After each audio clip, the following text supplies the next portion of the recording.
बिस्मिल्लाहिर्रहमानिर्रहीम, अस्सलाम वालेकुम। रमज़ानुल मुबारक का तीसरा और आखिरी अशरा, जहन्नुम से आज़ादी का अशरा जारी है। दुआ है कि अल्लाह ताला हम सब के गुनाहों को माफ़ फरमाए और जहन्नुम की आग से बचाए। नाज़रीन, इस्लाम एक ऐसा दीन है जो हर इंसान की इज़्ज़त, एहतराम और मसावात का दर्स देता है और माज़ूर अफराद के साथ हुस्ने सलूक और उनके हुकूक की पासदारी की खुसूसी ताकीद करता है। उन्हें माशरे का काबिल एहतराम और बावकार हिस्सा बनाने की तलकीन करता है। मगर अफसोस के साथ कहना पड़ता है कि हमारे माशरे में माज़ूर अफराद के हुकूक को अक्सर नज़रअंदाज किया जाता है। उन्हें तालीम, रोज़गार, सहूलियात और माशरती बराबरी के मौक़ों से महरूम रखा जाता है, जिसकी वजह से वो एहसास महरूमी का शिकार हो जाते हैं। कुरान मजीद में इरशाद बारी ताला है कि ना अंधे पर कोई तंगी है, ना लंगड़े पर कोई तंगी है और ना बीमार पर कोई तंगी है।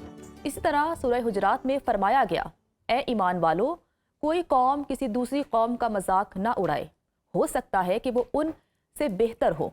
ये आयत हमें पैगाम देती है कि माजूर अफराद पर किसी भी किस्म की समाजी या मौशरती जिम्मेदारियों के हवाले से दबाव नहीं डाला जाना चाहिए, उनका मजाक नहीं उड़ाना चाहिए और उनके साथ नरमी से पेश आना चाहिए।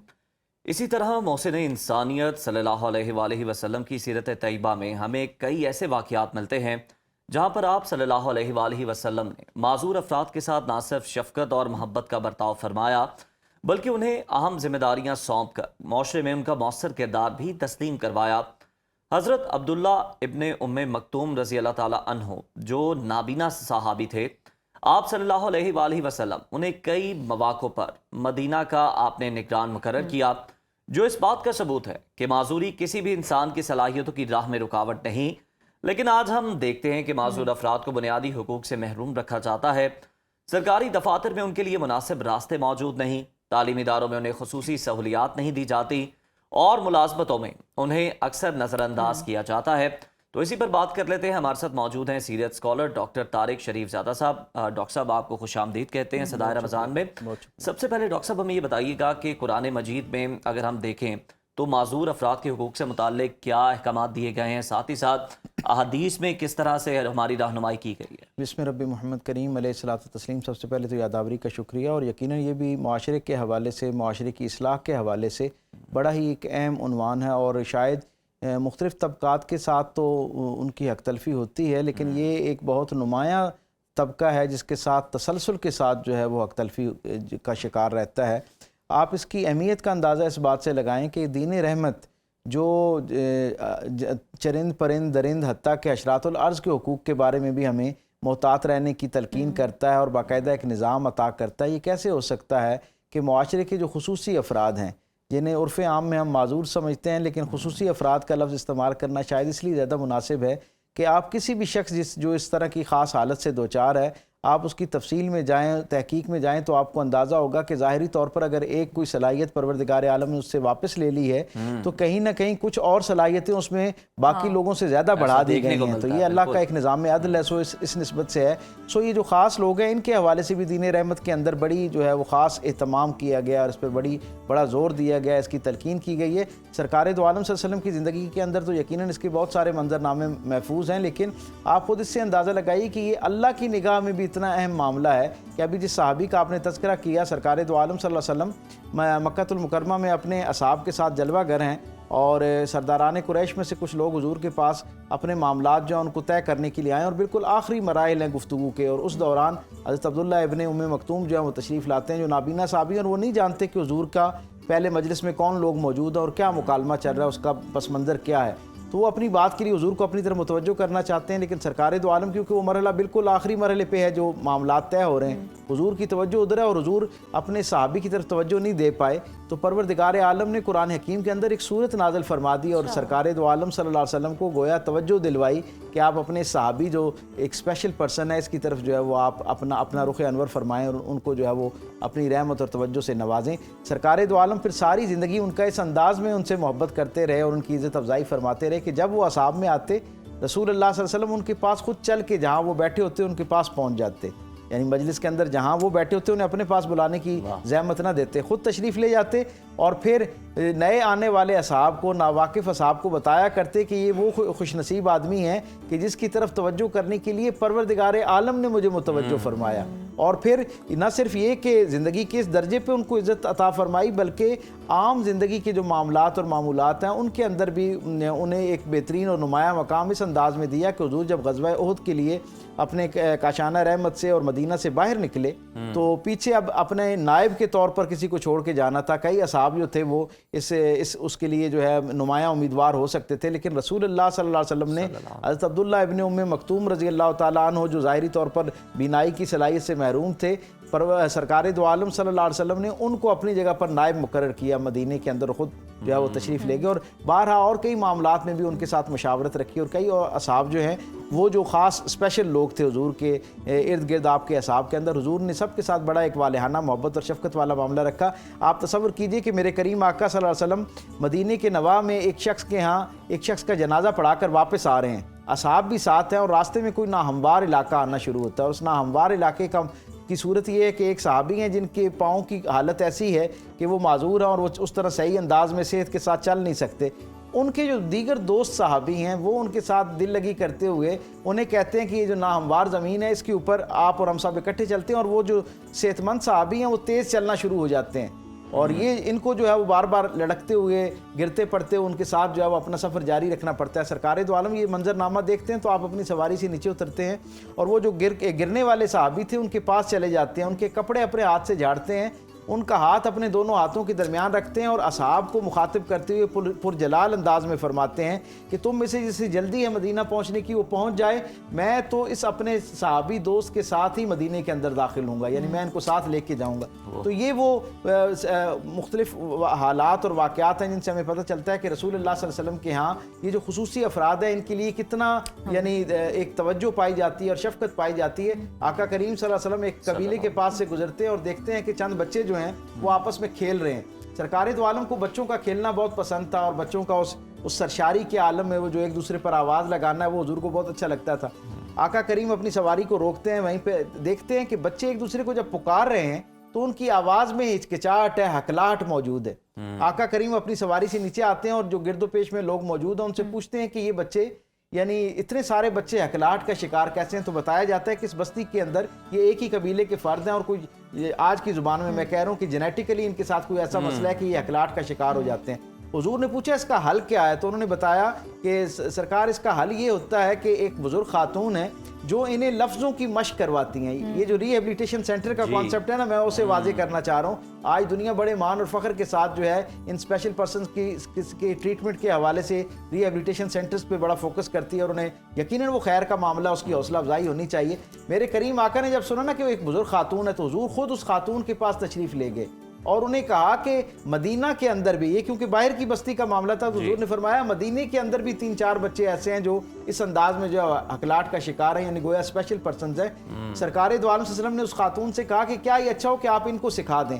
तारीख बताती है कि फिर हज़रत उमर फारूक के दौर तक ये सिलसिला इतना बढ़ गया कि बाकायदा 12 सेंटर्स कायम किए गए।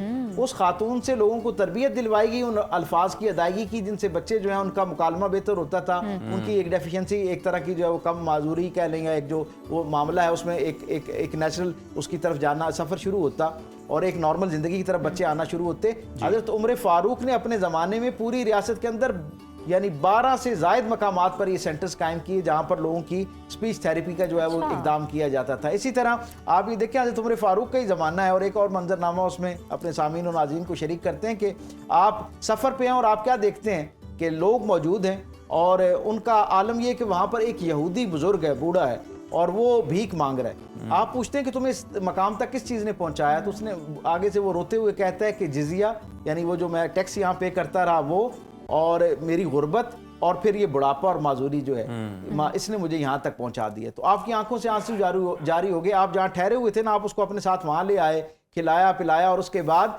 वहाँ का जो मुस्लिम जिम्मेदार था, जिसे हज़रत उमर फारूक ने आमिल के तौर पे मुकर्रर किया था, उन्हें बुलवाया और उन्हें कहा कि ये इन्हें जो है वो बैतुल माल से इनकी खिदमत की जाए और इनका वजीफ़ा मुकर्रर किया जाए। और न सिर्फ इनका वजीफ़ा मुकर्रर किया जाए बल्कि बाकी पूरी रियासत मदीना के अंदर, यानी उस वक्त की जो इस्लामिक स्टेट थी, उन सबको खतूत लिखवाए गए कि जहाँ जहाँ ये स्पेशल लोग मौजूद हैं उनकी एक अलग फहरिस्त मुरतब की जाए और उन्हें अपना वहाँ का जो नज़्म है उसका जो वसाइल है उनमें से इनको दिया जाए, और अगर वसाइल कम है तो मदीना यानी मरकज़ में इसकी इतला दी जाए, मरकज़ से इनके वसाइल पूरी करने के लिए दिया जाएगा। वो जो वहाँ पर जिम्मेदारान थे उनमें से एक ने कहा कि हज़रत उमर फारूक को क्या अमीरुल मोमिनीन, ये तो यहूदी है। तो हज़रत उमर फारूक की आंखों से आंसू जारी हो गए और आपने जलाल में आके ये कहा कि इससे बढ़कर क्या अदम अदल हो सकता है, यानी ज्यादती हो सकती है कि जब तक ये कमाने के काबिल था तो हम इससे टैक्स वसूल कर रहे थे, और अब जब ये माजूर हो गया, बीमार हो गया, लाचार हो गया, अपनी जिंदगी के तकाजे खुद पूरे नहीं कर सकता, तो हमने इसको छोड़ दिया। वेलफेयर स्टेट का कितना खूबसूरत जो है वो नक्शा हमें कहाँ से मिलता है, और आज जो है दुनिया उस पर दावे करती है। सर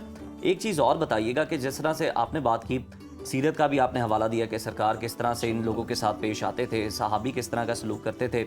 आजकल के अगर हम माशरे में देखें तो आप क्या समझते हैं, सरकारी सतह पर, इज्तमाही सतह पर और हमें इनफरादी सतह पर माजूर अफराद के लिए, स्पेशल पर्सनस के लिए क्या करने की ज़रूरत है, किस तरह से अपना बिहेवियर इनके साथ हमें रखने की ज़रूरत है? सबसे पहले तो मैं ये समझता हूँ कि हमें अपने रवैयों पर, वो लोग हमसे पूछते हैं कि जी ये जो स्पेशल लोग हैं इनकी बेहतरीन खिदमत क्या की जा सकती है, तो मैं कहता हूँ आप अपने रवैये को दुरुस्त करना शुरू कर दें, इनके बारे में अपनी सोच को मुस्बत करना शुरू कर देंगे तो ये इनके लिए हमारी तरफ से सबसे बेहतरीन और पहला तोहफा होगा। अलमिया ये है कि हमारे यहाँ जब एक बच्चा स्पेशल पर्सन के तौर पर एक घर में आता है ना जी, परवरदिगार आलम उसको वहाँ भेज देता है। अब सबसे ज्यादा मोहब्बत करने वाले जो रिश्ते हैं ना, वालिदैन, बहन भाई, उनकी तरफ से ही ना उसके साथ एक गैर जरूरी हमदर्दी का इजहार होना शुरू हो जाता है, और उसे ये गोया एक उसके ज़हन में एक बात पुख्ता की जाना शुरू हो जाती है कि भाई ज़िंदगी जो है वो बड़ी मुश्किल है और इसके तकाजे बड़े मुश्किल हैं, जो नॉर्मल लोग हैं वो भी इसको फुलफिल नहीं कर पाते, पूरा नहीं कर पाते इसके तकाजे और कामयाब नहीं हो पाते। तुम तो इस डेफिशिएंसी, इस ज़ाहिरी आर्जे के साथ या एक मुस्तकिल माजूरी के साथ हो, तुम इस दौड़ में कैसे आगे जा सकते हो? तो डे वन से हम ज़हनी तौर पे उनको बीमार बनाना शुरू कर देते हैं। मैं समझता हूँ सबसे बड़ी ज़्यादती जो मुआशरे की तरफ से किसी फ़र्द के साथ हो सकती है वो ये है कि अभी उसने घर से जो तरबियत गाह है उसने अपने जो मैदान अमल है उसकी तरफ कदम ही नहीं रखा, और उसे एक बात 5-7 वर्ष घर में, और अगला दर्जा क्या है कि फिर जब मुआशरे के अंदर आता है तो मैं ये समझता हूँ कि यानी आप देखिए कि एक बहुत बड़ी तादाद जो है वो स्कूल तक ही नहीं पहुंच पाती, इसलिए किस तरह के स्पेशल स्कूल्स की बहुत कमी है। आपको सुनकर शायद हैरत होगी कि पाकिस्तान के अंदर 20,000 बच्चों पर एक स्कूल है, 20,000 बच्चों पर एक स्पेशल स्कूल मौजूद है। तो आप खुद समझ लें कि कितना इसकी और ज़रूरत है इस तरह के स्कूल जो इन बच्चों की ज़ाहिरी जो हालत है उसको देखते हुए, ज़ाहिरी डेफिशिएंसीज को एड्रेस करते हुए जो स्कूल जो काम करते हैं उस तरह के होने चाहिए। और फिर इससे भी एक अगला जो अलमिया है इस मुआशरे का वो ये है कि एक बच्चा अगर उसके वालिदैन हिम्मत करके उसे एक नॉर्मल स्कूल में दाखिल करवा देते हैं तो क्योंकि असातिज़ा की तरबियत नहीं है, उनका अपना माइंड सेट नहीं है, और असातिज़ा की वजह से फिर जो बाकी बच्चे उस क्लास फेलोज़ के तौर पर उस बच्चे के साथ रहते हैं वो भी उसको मुख्तलिफ नामों से, अलकाबात से पुकारना शुरू कर देते हैं। उसकी जो माजूरी है उसको बुनियाद बनाकर उसका तमस्खुर उड़ाया जाता है। नतीजा ये होता है कि एक बड़ी तादाद ऐसे बच्चों की है जो स्कूल में कोई काबिल जिक्र जो है ना वो कारकर्दगी दिखाए बगैर वापस हो जाते हैं, जबकि रियलिटी ये है, इसका जो असल और हकीकी रुख है वो ये है कि दुनिया भर की तारीख पर अगर आप नज़र दौड़ाएं ना तो एक बहुत बड़ी तादाद में हमें ये जो स्पेशल पर्सन्स हैं वो बहुत बेहतरीन कंट्रीब्यूटर के तौर पे नजर आते हैं। इन्होंने अपने अपने ज़माने में शेर व अदब के हवाले से, फ़िक्र के हवाले से, दानिश के हवाले से, तिजारत के हवाले से, हत्ता कि बड़ी जिम्मेदारी के साथ ये बात कह रहा हूँ कि साइंस के शोबे में भी बहुत ही जदीद, जी हाँ, उसकी मिसाल हमारे सामने, मैं उसी तरफ आ रहा था कि उस समेत बेशुमार ऐसे साइंसदान हैं जो ज़ाहिरी तौर पर शायद अपने लिए एक कप पानी का जो है या एक गिलास पानी का भी अपने लिए उठाने की सकत नहीं रखते, लेकिन अल्लाह परवरदिगार ने उनको ऐसी खूबसूरत सलाहियतों से नवाजा कि जब उनको थोड़ा सा मौका मिला और उन्होंने खुद को भी इस अपनी माजूरी की जो ज़हनी कैफियत उससे अपने आप को निकाला, मुआशरे ने भी सपोर्ट किया, और फिर क्या हुआ कि वो उस मुआशरे के लिए बेहतरीन फर्द के तौर पर आए। पूरा पूरा मुआशरा, पूरा पूरा मुल्क उन पर फख्र करता हुआ नजर आता है। इसीलिए उन्हें स्पेशल चाइल्ड कहा जाता है। और सर क्योंकि अगर हम हुकूक की ही बात कर रहे हैं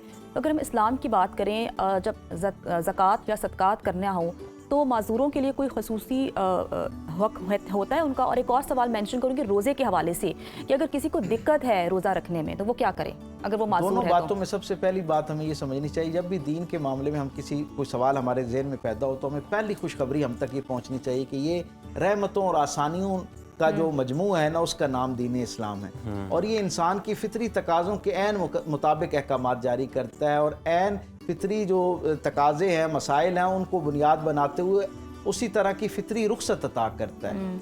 जहाँ तक ज़कात की बात है तो ज़कात सदक़ात की बात है तो दीन रहमत जो है उसमें इनके लिए एक बहुत बड़ी गुंजाइश मौजूद है, लेकिन ज़कात और सदक़ात के मामले में पहला एहतमाम दीन ये कहता है कि एक शख्स की ज़रूरत है या नहीं है। अगर एक आदमी ज़ाहिरी तौर पर किसी आर्जे का शिकार है, मुस्तकिल माजूरी का शिकार है, स्पेशल पर्सन है, लेकिन वो अपने असबाब और वसाइल में बेहतर खुद कफील हो सकता है तो फिर अब उसके लिए ज़कात का हुक्म जारी नहीं होगा। ज़कात की जो बुनियादी शराइत हैं वो सब के लिए हैं, चाहे वो माजूर है चाहे दूसरा है। मैं ये समझता हूँ इसमें भी एक बड़ा खैर का पहलू है कि इस्लाम ने जो माजूर हैं या स्पेशल लोग हैं उनकी इज्जत नफ्स का ख्याल रखा है। अगर उनमें कोई ऐसा मुस्तकिल आर्जे का शिकार है कि उसकी वजह से उसे अपने जो रोज़मर्रा के मामलात हैं उनके लिए वसाइल इकट्ठा करने में दिक्कत हो रही है, उसके कुछ माली मसाइल चल रहे हैं, तो यकीनन वो उसी तरह मुस्तहक है जैसे एक आम आदमी जो है मुस्तहक हो सकता है। रोज़े के हवाले से जो आपने बात की तो उस पर भी बड़ी वाज़ेह हिदायत है कि वो शख्स जिसका कोई उज़्र भी, बीमारी हो या कोई मजबूरी हो या कोई हालत हो जिसमें उस वक्त वो मौजूद है, अगर वो रोज़ा कायम रखने में उसके लिए एक चैलेंज बन रहा है और मुश्किल का उसके लिए एक तरह का उसके नामुमकिन बना रहा है तो दीन उसके लिए बिल्कुल रुख्सत अता करता है। और अगर कोई मुस्तकिल माजूरी का इस अंदाज में शिकार है कि उसके लिए रोज़ा रखना बिल्कुल ही नामुमकिन है और वो माजूरी ख़त्म होने के इम्कानात भी मुस्तकबिल करीब में नज़र नहीं आते, तो उसके लिए तो दीन मुस्तकिल रुख्सत देता है कि वो सिर्फ फिदिया देता रहे और अल्लाह के यहाँ से रोज़ा रखने वाले बंदे जैसा अजर पा। दोनों सवालों के जवाब आगे। बहुत शुक्रिया डॉक्टर तारिक शरीफजादा साहब आपके कीमती वक्त का। तो नाजरीन यहाँ पर ब्रेक का वक्त हो गया, लेकिन ब्रेक के बाद आप देख सकेंगे हमारा सेगमेंट इफ्तार पकवान जिसमें हमारी साथी एंकर नजफ राजा और शेफ अनम होंगी और बनाएंगी आज की लजीज इफ्तारी, लेकिन आप देख सकेंगे ब्रेक के बाद। अस्सलामुअलैकुम, सुनो रमज़ान ट्रांसमिशन की इफ्तार पकवान में आपको खुशामदीद कहती हूँ। मैं हूँ नजफ राजा और उम्मीद करती हूँ आप बिल्कुल ठीक ठाक होंगे, आपका रोज़ा अच्छा गुजर रहा होगा। और मैं इस वक्त सुनो किचन में मौजूद हूँ जहाँ पे हमारे साथ बहुत सारे ब्रांड्स ने ताउन किया है। हमारे साथ डालडा है, सबरोसो है, 7 अप मिक्सेस है, हमारे पास टपाल है, ऑलिव ऑयल भी है डालडा का, ऑलपर्स है और विम भी है, क्योंकि इफ्तारी के बाद जो बहुत सारे बर्तन जमा हो जाते हैं चिकनाई वाले, तो आप विम के थ्रू उसको साफ़ कर सकते हैं। इस सुनो किचन के थ्रू हम डेली बेस पे कोशिश करते हैं आपको इफ्तारी मज़े मज़े की सिखाएं। कौन सी रेसिपीज़ आज के दिन शेयर करेंगे उसके लिए मैं अपनी शेफ़ को दावत देना चाहूँगी सुनो किचन में, जो कि आके बताएंगी कि बेसिकली इतने सारे इंग्रेडिएंट्स के साथ क्या बनाने वाली है। अगर मैं गेस करूँ तो मुझे ऐसा लगता है कुछ राइस बनेंगे या पुलाव या बिरयानी में भी। अस्सलाम वालेकुम, कैसी हैं आप? ठीक, आप कैसी हैं? जबरदस्त, आप ठीक हैं? बिल्कुल। आप मैं कैसे आप मतलब सिर्फ इंग्रेडिएंट से पहचान जाती हैं कि मतलब करीब तर होती हैं आप? बिल्कुल। अच्छा, हाँ। देखिए हमें बिरयानी बहुत पसंद है, तो बिरयानी में ये सारे समहाउ डलती हैं आएगी चीजें। तो आज की जो रेसिपी है बेसिकली हम बनाने जा रहे हैं chicken Bombay biryani, in fact smoked Bombay biryani. तो स्मोक सिर्फ इतना है कि हम उसको थोड़ा सा कोयले का स्मोक लगाएंगे, उससे जो है उसका फ्लेवर थोड़ा सा और इन्हांस हो जाएगा। राइस हमने बॉईल करके रखे हैं, अनियंस हमने फ्राइड करके रखे हैं, पोटैटोज हमने बॉईल करके तकरीबन 70% रेडी करके रखे हैं। बाकी जो है हम स्टार्ट करते हैं रेसिपी को। तो यहाँ से आज थोड़ा सा ले लेते हैं बड़ा पैन। ओके, क्योंकि राइस के लिए हम बना रहे हैं चिकन का जी, मसाला। एग्जैक्टली। हांडी, चूल्हा जलाएं और इसके अंदर आप डालेंगी डालडा का कुकिंग ऑयल। अगर आप चाहें तो इसको डालडा के ऑलिव ऑयल में भी बना सकते हैं, आपके पास ये भी एक ऑप्शन है। मतलब कि ज़रूरी नहीं है कि आप इसको सिर्फ कुकिंग, इनफैक्ट बनास्पति जो होता है उसमें भी बहुत अच्छी जो है बिरयानी का फ्लेवर आता है। थोड़ा सा और डलेगा, दैट्स इट। तकरीबन 1.5 कप के करीब जो है हम इसके अंदर ऐड किया है डालडा का कुकिंग ऑयल, और साथ में इसको थोड़ा सा हीट करेंगे। जितनी देर में ये हीट हो जाएगा तो हम इसके अंदर ऐड कर देंगे जो है हमारा चिकन डालकर अच्छी तरीके से उसको फ्राई करेंगे कि वो लाइट गोल्डन ब्राउन हो जाए। क्योंकि हम प्रोसीजर तो पहले यही होता है कि आप अनियन को फ्राई करें, उसके बाद उसमें चिकन पेस्ट डाल दें गार्लिक की या उसकी लहसुन की। तो अभी हम जिंजर गार्लिक पेस्ट जो है वो इसके अंदर ऐड करेंगे, ठीक है। लेकिन मीनवाइल जो है सबसे पहले हम इसके अंदर चिकन को ऐड कर देते हैं। मैं चिकन को जो है इस तरीके से डाल देती हूँ ताकि जो है उसका एक्सेस वाटर ना इसके अंदर जाए बिल्कुल भी। ये थोड़ा सा जैसे ही फ्राई हो जाएगा तो हम इसके अंदर ऐड कर देंगे जिंजर गार्लिक पेस्ट।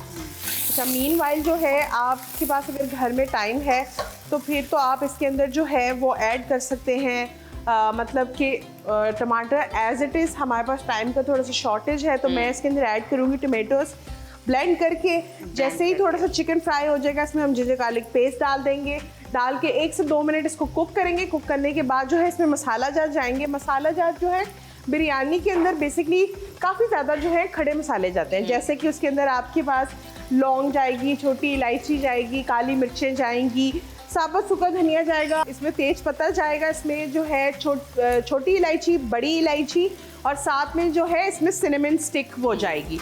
मसालों की भरमार होती है वैसे जी, बिरयानी में, उसी की वजह से इतना प्यारा अरोमा आता है और टेस्ट भी आता है। बिल्कुल। अब ये देखिए जब ये इस फॉर्म में आना शुरू हो जाएगा हमारा चिकन तो हम इसके अंदर ऐड कर देंगे जिंजर गार्लिक पेस्ट। और जिंजर गार्लिक पेस्ट के साथ जो है दूसरी तरफ जो है आप स्टोव को ऑन कर लें और उसमें जो है मैंने 70% पोटैटोज़ को रेडी किया हुआ है, बॉईल किया हुआ है। अब हम उनको करेंगे फ्राई। हम यूज़ कर रहे हैं डालडा का कुकिंग ऑयल, जैसे कि हमने कहा आप ऑलिव ऑयल भी इस्तेमाल कर सकते हैं या घी भी इस्तेमाल कर सकते हैं डालडा का, तो वो बिरयानी के अंदर जो है उसका फ्लेवर बहुत अच्छा सा आता है। अच्छा, अब मैं इसके अंदर ऐड करूँगी स्पाइसेस। तो स्पाइसेस से हम इसके अंदर डालेंगे सबसे पहले साबुत सूखा धनिया। तकरीबन हमारे पास ये था 1 से 1.5 टेबलस्पून के करीब। उसके बाद इसमें जाएंगे लौंग। अच्छा, ये चीज़ें मैं पहले इसलिए डाल रही हूँ इसके अंदर तो चिकन में बहुत अच्छा सा जो है फ्लेवर आ जाता है। थोड़ी सी काली मिर्ची जाएंगी, 2 से 3 इसके अंदर छोटी इलायची जाएगी। उसके बाद इस तरफ आ जाते हैं तो यहाँ से हम लेंगे तेज़ पत्ता और सिनेमन स्टिक्स जाएंगी और थोड़ा सा हम इसके अंदर ऐड करेंगे ज़ीरा। तो ये आप इस तरीके से इसके अंदर डालें, बहुत अच्छा सा जो है साबुत गरम मसाले का फ्लेवर आता है। तो हम इसके अंदर जो है ये पुलाव क्यूब्स ये ऐड कर देंगे इसी वक्त में। चीज़ों को साथ साथ जो है हम रिमूव करते जाते हैं। अब बारी आ जाती है स्पाइसेस की। साबुत सूखा धनिया जाएगा इसके अंदर तकरीबन 1 टेबलस्पून के करीब। हल्दी जाएगी ½ टीस्पून। लाल मिर्च पाउडर, अब आपकी मर्ज़ी है कि आपने कितना इसको स्पाइसी करना है अपनी बिरयानी को, तो ये अकॉर्डिंग टू आपके टेस्ट है। तो 1 टीस्पून के करीब हम लाल मिर्च का पाउडर ऐड करेंगे। 1 टीस्पून ही हम लाल मिर्च पाउडर ऐड करेंगे, दैट्स इट। अब आपके हिसाब है, आपको थोड़ा ज़्यादा पसंद है तो ज़्यादा कर लें, कम पसंद है तो कम कर लें। साथ में हम इसके अंदर ऐड करेंगे नमक हस्बे ज़ायका, क्योंकि हम इसके अंदर बॉम्बे बिरयानी मसाला भी जो है वो भी ऐड करेंगे तो उसके अंदर भी जो है नमक का कंटेंट होता है। तो ये चला गया इसके अंदर बॉम्बे बिरयानी मसाला। बिल्कुल ठीक। और दूसरी तरफ हमने ऑयल रखा है पैन के अंदर जिसमें हम डालेंगे एज इट इज़। उसको क्यूब्स में काटना है। मैं उसको जो है आपको नॉर्मल साइज़ के जो क्यूब्स है उसमें कट कर देती हूँ जितनी देर में जो है हमारा मसाला जो है वो अच्छा सा जो है चिकन कढ़ाई का। ओ, चिकन कढ़ाई कहाँ से जहन में आ गई? वो समहाउ प्रोसेस वही चल रहा है ना। हम हाँ। हांडी अभी बना रहे हैं बिरयानी के लिए।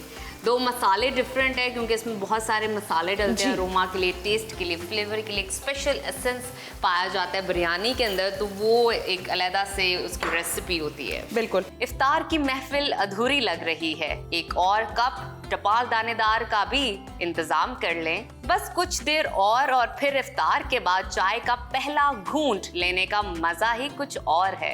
अब मैं आलू को जो है इसको सेंटर से हम कर लेंगे।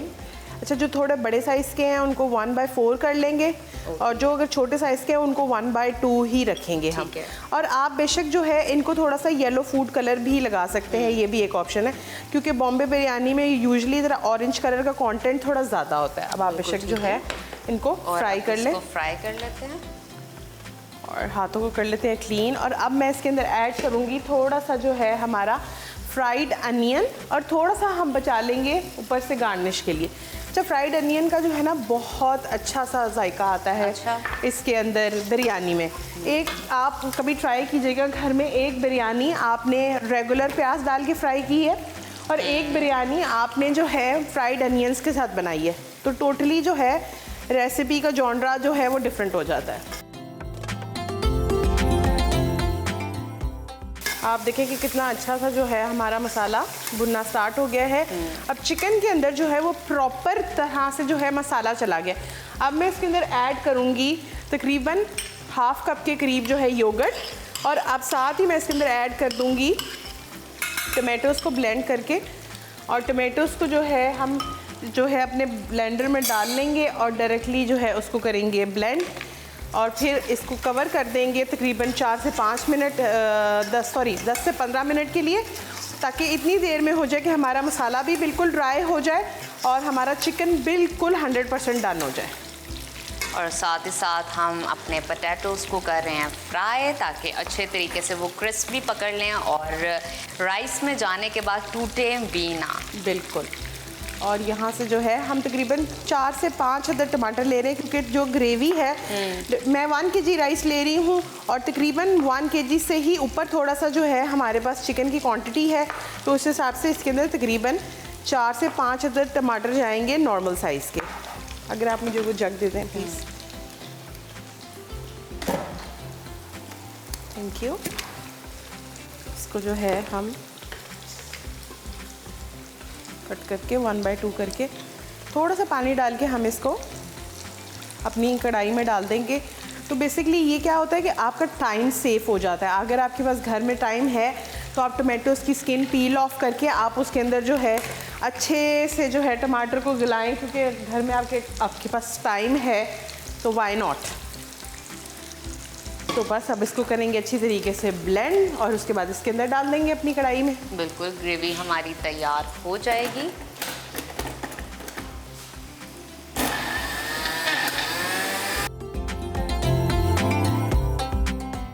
हर नेकी का पहला कदम लाइफ बॉय से हाथ धोना। ले जी, हमारे टमाटोज़ जो हैं वो हो गए हैं ब्लेंड, और अब हम इसको ऐड कर देंगे अपने चिकन में। और चिकन में डालने के बाद जो है हम इसको कवर कर देंगे अपनी ग्रेवी को फॉर 10 से 15 मिनट के लिए। मगर ऐसा नहीं है, बीच बीच में हम इसको चेक करते रहेंगे कि जो है हमारा मसाला जो है वो किस तरीके से उसकी भुनाई हो रही है। अगर थोड़े से पानी डालने की ज़रूरत पड़ेगी तो हम इसके अंदर थोड़ा सा जो है पानी भी ऐड कर देंगे। तो इस टाइम पे जो है हम इसको अच्छी तरीके से थोड़ा सा पानी जो टमाटोज़ रह गए हैं इसके अंदर वो भी जो है हमारे ब्लेंडर से अच्छी तरीके से जो है, और दैट्स इट। और अब इसको कर देंगे कवर और 10 से 15 मिनट के लिए जो है हमारी ग्रेवी वो हो जाएगी रेडी। उसके बाद मीनवाइल हमने फ्राई कर लिए हैं पोटैटो और वो हम डालेंगे राइस के अंदर। और हांडी मज़ीद पकती है क्योंकि स्टीम कर दिया है। चिकन अच्छे तरीके से मसाले को एब्जॉर्ब कर लेगा, अपने अंदर फ्लेवरफुल हो जाएगा, मज़ीद अरोमा आ जाएगा। तो नाज़रीन, हमारा चिकन हो गया तैयार। हांडी हमारी तैयार हो गई है, जिसके थ्रू हमने राइस के ऊपर लेयर्स लगाना है। और इसके साथ साथ कोयला भी हमने जलाने के लिए रख दिया है। जो हमारी जो बिरयानी की ग्रेवी है वो कम्प्लीटली रेडी है। इस टाइम लास्ट में इसके अंदर मैं थोड़ा सा ऐड करूँगी गरम मसाला, बिल्कुल हाफ टी स्पून के करीब, और बिल्कुल थोड़ी सी हम ऐड करेंगे ब्लैक पेपर। अच्छा, इसको एज इट इज़ अभी ऐसे ही रखेंगे। इसके ऊपर हम लेंगे थोड़े से सैलड लीव्स और इसको इसके ऊपर रखेंगे। और कोयला जो है हम यहाँ से उठाकर इस तरफ इसके ऊपर रख देंगे और इसी का ही ऑयल लेकर हम इसको लगाएंगे स्मोक। और मीनवाइल जो है हम दूसरी तरफ अपना तवा रख देंगे और इस तरीके से जो है बिल्कुल ठीक, ज़बरदस्त। और ये लग गया है इसको स्मोक। नीचे से कर देंगे स्टोव को बंद और इसको भी कर देंगे अच्छे तरीके से कवर, ताकि जो है बिल्कुल भी हमारी स्मोक वो बाहर ना जा सके। इस तरह से आप इसको टिश्यू लगा के ठीक है, थोड़ा सा पानी लगा के कर दे ताकि स्मोक ना निकले। मीनवाइल जो है इधर से मैं अपना उठा लेती हूँ जो हमारा आज का देचका है, और साथ में हम अपना तवा उठा लेते हैं। इसको रख देते हैं हम प्री हीट होने के लिए। उतनी देर तक जो है हमारा ये गर्म हो जाएगा तवा, और फिर हम इसको करेंगे दम पे लगाएंगे। तकरीबन आपने इसको लगाना है 15 से 20 मिनट का दम, और उसी में ही बेसिकली आपकी बिरयानी को जो है बहुत अच्छा सा दम आ जाएगा। तो आपको बताते चलें, हमने इसके अंदर सबरोसो का चिकन ऐड किया है, जिसके थ्रू हमने हांडी बनाई है। सबरोसो आपको सिर्फ चिकन नगेट्स और चिकन फिले यही नहीं देता, बल्कि वो आपको रॉ चिकन भी प्रोवाइड करता है, जिसके थ्रू बोनलेस भी है। एक हांडी वाला चिकन भी अपने थ्रू आप कस्टमाइज बोटियां भी करवा सकते हैं वहाँ पर। तो इस तरह के जब आप खाने खाते हैं तो चिकनाई होती है, मसाला होता है, खुशबू आ जाती है बर्तन के अंदर। अगर आप विम के थ्रू बर्तन धोएंगे तो चिकनाई और खुशबू खाने की जो होगी वो भाग जाएगी आपके बर्तनों में से। बिल्कुल। और ये हो गई है हमारी बिरयानी स्मोक। अब हम जो है इसके ऊपर से जो है ये कोयले को कर लेंगे रिमूव। ठीक है। और जो सलाद पत्ता है वो भी हम इसके ऊपर से कर लेंगे रिमूव।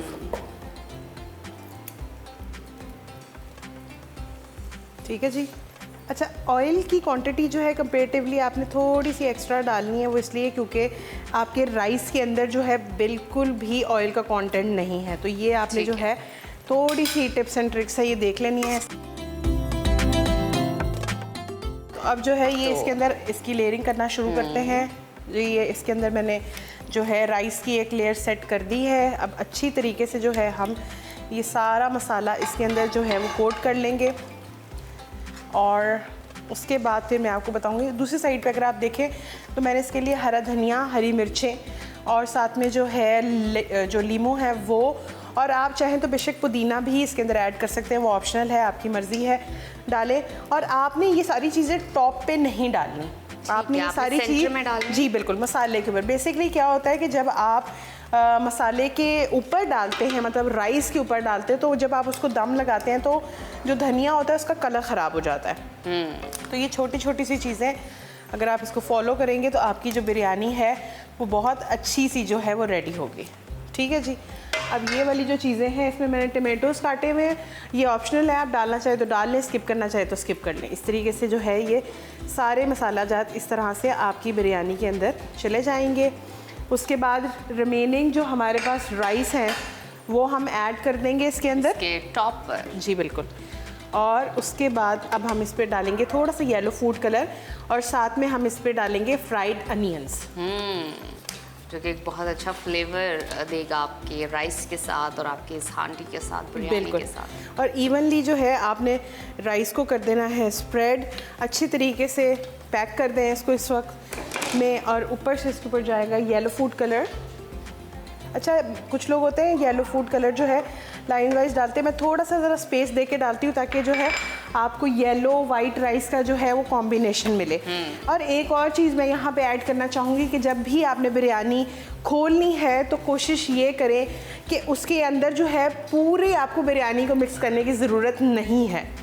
तो ये छोटी छोटी सी चीज़ें अगर आप इसको फॉलो करें तो बहुत अच्छी सी जो है आपकी बिरयानी हो जाती है रेडी।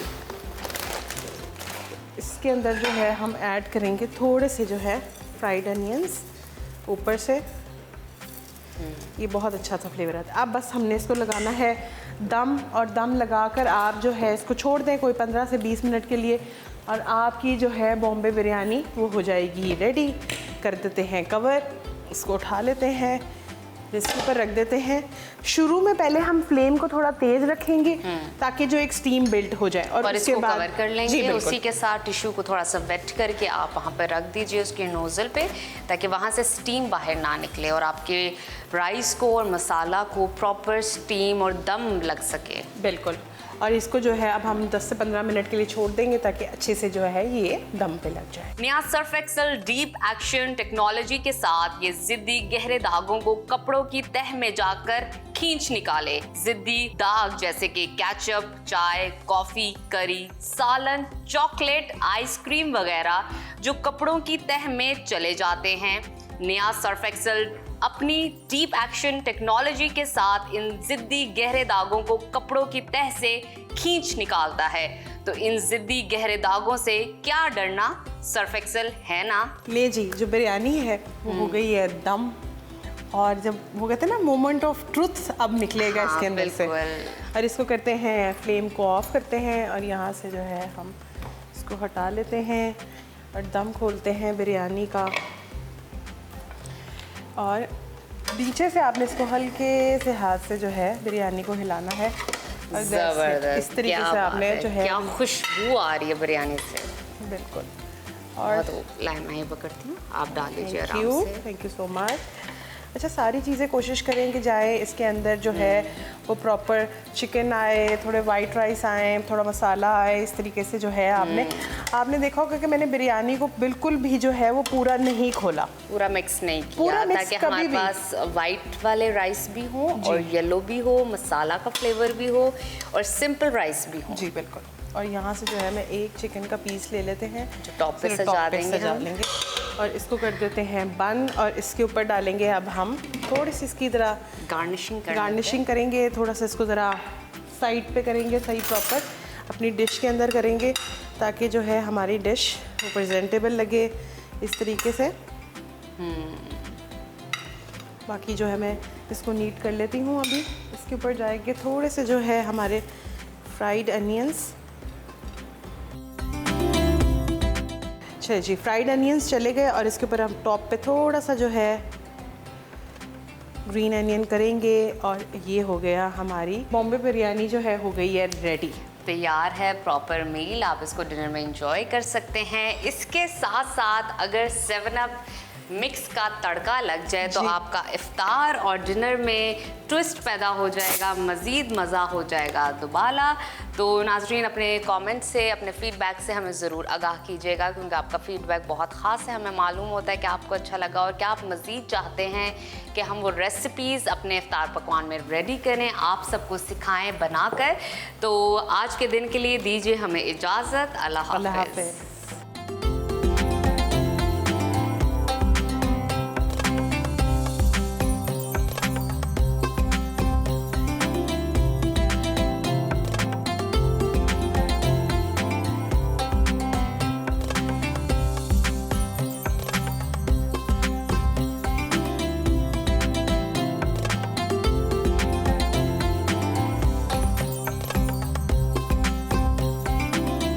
नाज़रीन, आजकल डिजिटल मीडिया का दौर है और दुनिया ग्लोबल विलेज बन रही है। सोशल मीडिया के इस दौर में जहां खबरें लम्हों में वायरल हो जाती हैं, वहीं सच और झूठ के दरमियान फ़र्क करना भी मुश्किल होता जा रहा है। एक अफवाह, एक आधी सच्चाई और एक एडिट शुदा वीडियो देखते ही देखते हकीकत का रूप धार लेती है और लोग जनाब तहकीक किए बगैर इसे सच समझकर और आगे फैलाना शुरू कर देते हैं। अच्छा, ऐसा ही एक हालिया वाकया सामने आया है जब अरबी के एक मशहूर तराने को पाकिस्तान में नात समझकर शेयर किया गया है और बहुत से अफराद ने उसे अकीदत के साथ सुना, शेयर किया और उस पर जज्बाती तबसरे भी किए और हजारों शेयर्स ने इस खबर को मजीद पुख्ता बना दिया। मगर सवाल ये है, क्या हर चमकने वाली चीज वाकई सोना है? क्या हर वायरल खबर सच होती है? यही नहीं, सोशल मीडिया पर ऐसी बेशुमार खबरें हर रोज गर्दिश करती हैं जो बगैर किसी तहकीक के आगे बढ़ा दी जाती हैं और ये गलत मालूमात एक नई गलत फहमी को जन्म देती हैं। हम सच जाने बगैर किसी भी खबर पर यकीन क्यों कर लेते हैं? क्या तहकीक करना हमारा फर्ज नहीं? आज के प्रोग्राम में हम इसी मौजू पर बात करेंगे कि जाली खबरें, गलत फहमियाँ और बगैर तहकीक के वायरल होने वाली मालूमात आखिर क्यों लोगों को धोखा दे देती हैं। सोशल मीडिया पर उंगलियां चलाने से पहले यानी कीबोर्ड जो वॉरियर्स हैं वो अपना दिमाग क्यों नहीं चलाते, और सबसे बढ़कर हम खुद को झूठी खबरों के जाल से कैसे बचा सकते हैं। इसी पर बात करने के लिए हमारे साथ मौजूद हैं माइंड इंजीनियर मोहम्मद अली साहब। मोहम्मद अली साहब, आपको खुशामदीद कहते हैं। आप बताइएगा कि सोशल मीडिया पर फेक न्यूज़ या जो झूठी खबरें फैल रही होती हैं, इसके पीछे आप क्या बुनियादी वजूहात समझते हैं? लेकिन उससे पहले जरा इसका मतलब ही बता मैं दीजिए। उधर ही आने इसका था मतलब कि क्या इसका है? मतलब से पहले तो मैं करेक्शन भी कर दूं, ये तराना नहीं है, ये गाना है। ये आशिक ने अपनी मशूक के लिए गाना गाया हुआ है। जो वो एक वो सुना ना, और वहाँ पर काबे में वो खड़े, वो गालियाँ भी दे रहे हो ना, तो हम कहते हैं सुभान अल्लाह सुभान अल्लाह। अरबी में मतलब ये है, कोई भी अरबी में हमारे साथ बात कर रहा है, वो क्या बात कर रहा है हमें नहीं समझ आ रहा। हम लेकिन बड़े बड़ी अकीदत और अकीदत एहतराम के खड़े साथ हो सुनना जाते शुरू हो जाते हैं कि मैं जनाब। एक छोटा सा किस्सा सुना दूं। जी, जरूर। मैं 96 की बात है, मस्कत एयरपोर्ट पे ना उतरा मैं, तो मैं लाइन में लगा था, तो मेरे से आगे जो एक बंदा था ना, मुझे आवाज़ें आ रही थी ऊंची ऊंची, उसके साथ उसका कोई इमिग्रेशन वाले के साथ झगड़ा हो रहा है। अच्छा। अब उस वक्त आपको पता है 96 में अकीदत का लेवल बहुत ऊपर था अरबी के साथ। उस वक्त तो हम अभी अकीदत शायद हम अरबी सुन के समझ लेते हैं ना, उस वक्त तो अकीदत का लेवल ये था कि बस हम चूमते ही थे हर वक्त, ठीक है। तो वो लेवल अकीदत के अंदर वो बंदा, उसने कुछ कहा, उसको पूछा होगा, तो उसने कह दिया ना सही ना, अल्लाह माफ़ी, अल्लाह माफ़ी, हम ऐसा नहीं करते। अच्छा, वो अगले ने कहा गुल अल्लाफ़ी, अल्लाह माफ़ी। अब अरबी में माफ़ी का मतलब है कि अल्लाह नहीं है, ठीक। अब वो कह रहा है उर्दू वाला माफ़ी, सॉरी वाला, ठीक। उसने उसको 3-4 दफ़ा कहा गुल अल्लाफ़ी, क्या कि अल्लाह है। उसने कहा नहीं अल्लाह माफ़ी। वो बाहर निकला, उसने कुछ चपेड़े मारनी शुरू कर दी। ओहो। कहता है कुल अल्लाह फी, तू मुसलमान है, तू पाकिस्तानी है, तू कैसे कह रहा है अल्लाह माफी? ठीक है, ओए, ये जो लैंग्वेज बैरियर है, लैंग्वेज वो, क्योंकि हमने अकीदत है ना, हमने सिर्फ अकीदत रखनी है, हमने समझ नहीं थोड़ी समझते थोड़ी हैं। थोड़ी हम। अच्छा, तो वो उसने खैर उन दिनों में बंदे को इसको अरबी आती थी, उसको कहा भाई कह दे अल्लाह फी, इसका मतलब कुछ और है, जो तू कह रहा है उसका मतलब कुछ और है, जो वो समझ रहा है। ठीक है, सो हम इसी तरह यहाँ पर वो कह रहा है मैं तेरे जुम्मा जाटी करूँ, और हम कह रहे हैं सुभान अल्लाह सुभान अल्लाह सुभान अल्लाह। क्योंकि इसकी देखो वजह बड़ी सिंपल सी है यार। वजह ये है कि हमें सबसे मुश्किल काम क्या लगता है? वेरीफाई करना। ठीक है, और मेरा रब कह रहा है हमें कि आप तहकीक करो हर उस चीज़ की। इवन हमारी आयत भी आपको पढ़ के सुनाई जाए तो तहकीक करो। ठीक है, यानी कि ये इस रब की आयत गलत नहीं है, नौज़ुबिल्लाह मिन ज़ालिक, मतलब वो, लेकिन रब कह रहा है, उसको भी इनकरेज कर रहे हैं अल्लाह कि आप उसकी तहकीक करो, सुना जो रहा है आपको वो क्या सुना रहा है, क्या वो वाकई आयत सुना रहा है या वो अपनी तरफ से बना रहा है, राइट? क्या वो हदीस वाकई सुना रहा है या वो अपनी तरफ से बना रहा है? फिर कुरान को की समझ को अपने मुताबिक चेंज करने की हमें इजाज़त नहीं है, हमें कोई हुक्म नहीं। लेकिन हम क्या कर रहे हैं, हमने क्योंकि हमें लिखा लिखाया मिल गया, अरबी कुछ, तर्जुमा कुछ, तफसीर कुछ। ठीक है, ये मेरे पास कई दफ़ा सोशल मीडिया पर आपने देखा होगा कि वो लगे हुए आते हैं, आपको भी शायद आते होंगे, फॉरवर्डेड हो रही होती हैं पोस्ट। जी। ठीक है, मैं कई अब दफ़ा उस पे भी फिर मुझे एक बात याद आई ना कि इस तरह के जो मैसेजेस है ना, फॉरवर्ड भेजने से, नेक मैसेजेस, आपका मोबाइल तो जन्नत में जाएगा, आप नहीं जाएगा। आप अपने अमाल की बुनियाद पे जाएंगे। और वो से फिर हम क्या, एक और भी हम काम करते हैं आजकल है, शॉर्टकट का ज़माना जी। AOA MA, मुझे माशाल्लाह, मुझे कोई MA लिखता है ना, मैं कहता हूँ नीचे लिख लिटरली, मैं यार मैंने BA भी नहीं किया, MA कहाँ से आ गया भाई? ठीक है, BA भी लिखा। वो AOA लिखता है, मैं लिखता हूँ किथे गए IA इंशाल्लाह। आइए इंशाल्लाह, वो नहीं IA इंशाल्लाह नहीं है, अच्छा। इन्ना लिल्लाह भी है।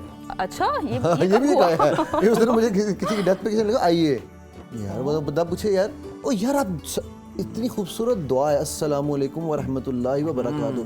आजकल ज़िंदगी इतनी आसान है, मैंने ये खुद किया हुआ है। मैंने शॉर्टकट में वो नहीं टेक्स्ट रिप्लेसमेंट, उसमें मैंने मैं लिखता हूँ ना AOA, तो उसको कंप्लीट कर देता है अस्सलामु अलैकुम व रहमतुल्लाहि। अब जिसको मैं दुआ दे रहा हूँ, ठीक है, मैं क्यों ना उसको दुआ दूँ यार? ठीक है, सही मैं बात है। AOA। अच्छा, अभी इस पे विद ऑल ड्यू रिस्पेक्ट कुछ हमारे रिलीजियस लोग भी कहते हैं यार ये नियत की बात है, इन्नमल अमालु बिन्नियात। मैं कहता हूँ भाई अगर नियत की बात होती तो नबी सल्लल्लाहु अलैहि वसल्लम भी कहते अलिफ लाम, उन्होंने क्यों अस्सलाम वालेकुम लेकिन पूरा सर सवाल ये है कि अवाम पे डिपेंड करता है ना। हमारे सामने कोई भी खबर आती है, हम उसको तहकीक किए बिना सच मान लेते हैं, और हम जज्बात को ज़्यादा फौकियत देते हैं कि भाई क्योंकि ये खबर हमें सूट कर रही है तो ये खबर सच्ची है। तो कसूर तो अवाम का है ना इस पर। तो लेकिन अवाम में कसूर यही है ना, क्योंकि अवाम जो है वो हम काम नहीं करना चाहते ना। हम कहते हैं कि जी कम जवान, पंजाबी में कहते हैं कम जवान दी मौत है। सर फेक न्यूज़ इतनी जल्दी फैल क्यों जाती है? इसलिए कि वो आसान है, इसलिए कि उसमें लज्जत है। ऐसे तो नहीं अल्लाह ने वैल लिकुल्ली हुमज़ा, ठीक है, मतलब वैल कर रहे हैं अल्लाह। कहते हैं कि सच अभी जूते पहन रहा होता है तो झूठ अपनी मंजिल पे पहुंचा होता है। वो आपने सुना तो बनी इतनी तेजी से वाकया, फैलता किसी ने उस दिन मुझे एक बड़ा मजेदार वाकया किसी ने वीडियो शेयर की हुई थी, मुझे छोटे सा क्लिप था। वो कहता है कि झूठ और सच इकट्ठे निकले शहर करने नदी के ऊपर, ठीक है। तो वो जो सच था ना, वो उसने कहा पहले तू झूठ को कहा पहले तू डाइव मार अंदर। उसने कहा नहीं पहले तू डाइव मार। उसने डाइव मारी सच ने, झूठ उसके कपड़े उठाए और भाग के निकल गया वहां से। और आज तक झूठ जो है सच के कपड़े पहन के फिर रहा है, ठीक है। तो हम जो है ना, हम अनफॉर्चुनेटली हमने इस चीज़ को, क्योंकि ये आसान काम है, क्योंकि इसमें मेहनत नहीं लगती, क्योंकि इसमें दूसरे का मजाक उड़ाने में हमें मज़ा आता है, ठीक है। जबकि सूरह नूर, सूरह रोम, सूरह हुजरात, ठीक है, अल्लाह सुब्हानहू तआला सूरह हुमज़ा, अल्लाह बार बार मना कर रहे हैं इस चीज़ से, ठीक है। और फिर बता रहे हैं कि ये शैतान का हमला है, लेकिन हम ये कह रहे हैं कि जी नहीं नहीं नहीं, असल मज़ा तो ये है। आप देखो हम तमाशबीन कौम है ना, इसलिए हमें तमाशा देखने में मज़ा आता है। मैं अभी आ रहा था यहाँ पर, तो एक बाइक वाले की एक वो छाबड़ी वाले से टक्कर हो गई, ठीक है। किसी बंदे ने वहाँ पर, मैं जब तक मैं पहुँचा तो खैर उस वक्त वो खड़ा करके वहाँ से जा रहा था, वो ट्रैफिक बंद रही, but nobody stopped his car to actually help that guy who was bleeding, ठीक है। अब हमें पीछे नहीं समझ आ रही, कह रहा है क्यों ट्रैफिक पड़ी हुई है, ठीक है।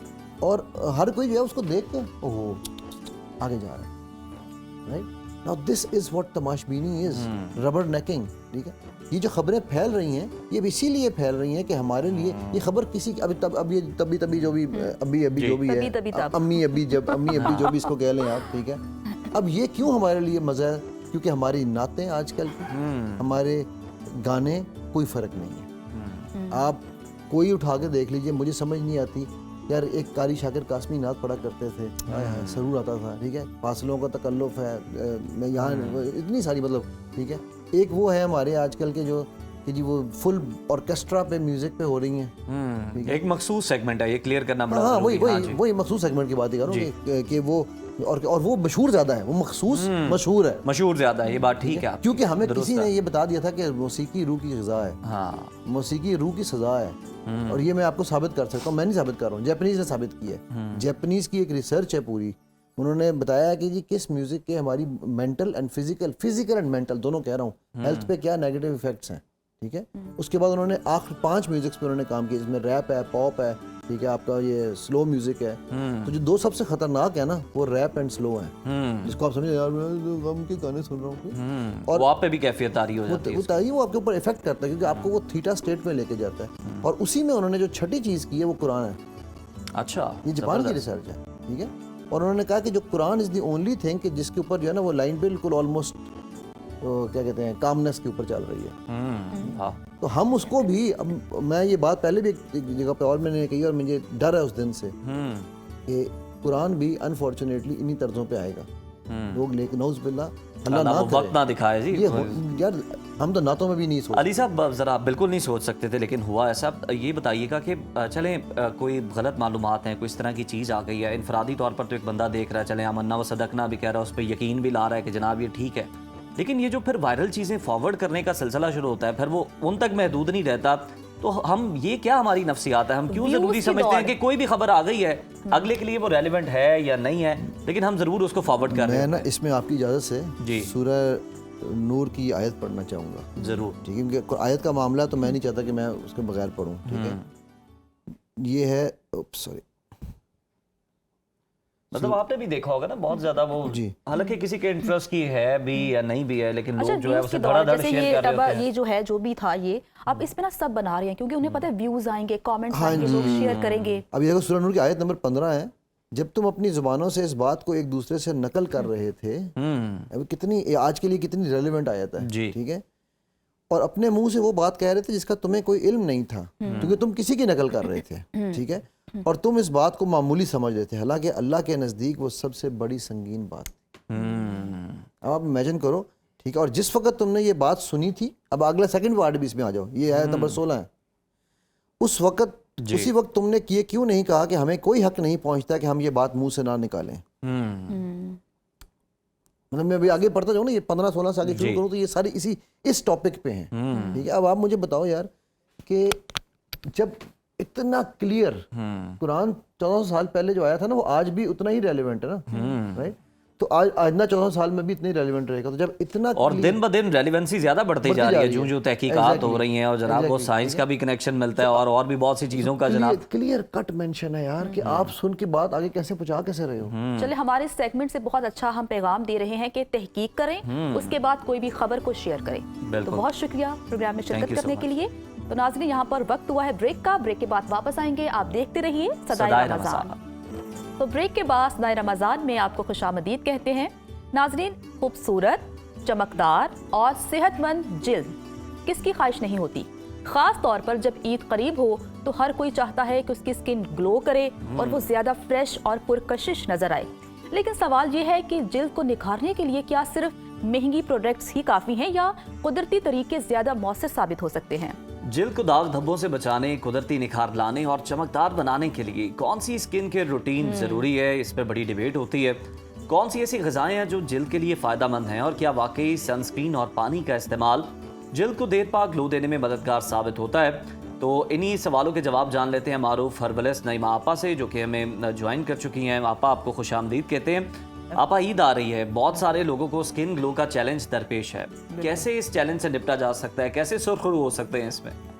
जी, अस्सलाम वालेकुम। सबसे पहले वालेकुम आपको अस्सलाम। रमज़ान की बहुत बहुत मुबारक। खैर मुबारक। अच्छा, ईद बिल्कुल करीब है, और उनके लिए ख़ास तौर पे मैं आज जो मैंने टारगेट किया ना, वो वाले बच्चे जो यूनिवर्सिटी गोइंग है अभी, जिनके पास बिल्कुल ही टाइम नहीं है, क्योंकि यूनिवर्सिटी जाते हैं, सहरी करते बेचारे उठते, उनको मुंह देखने तक का टाइम नहीं है, वो उन्होंने संवारना तो कहाँ है। अच्छा, दूसरी अगर मैं बात करूँ हुसन कहाँ पे, हुसन हमारे किचन में बिखरा पड़ा है। हम कहते हैं ना किचन में जाके, ये लोगों का ना मिसकंसेप्शन है कि किचन में जाके हमारी स्किन खराब हो जाती है, कुकिंग करते हैं तो छोटी छोटी टिप्स हैं जिनको आप फॉलो करेंगे ना, बिल्कुल सस्ती। क्योंकि मेरा तो जो टारगेट है वो सारा 2 से 10 तक का है, 2 रुपए से लेकर 10 तक की रेमेडीज मैं बताती हूँ, और अल्हम्दुलिल्लाह बहुत कामयाब होती हैं। लोग उनको आजमाते हैं और बताते भी हैं। कि हमें बहुत ज़्यादा फ़ायदा हुआ।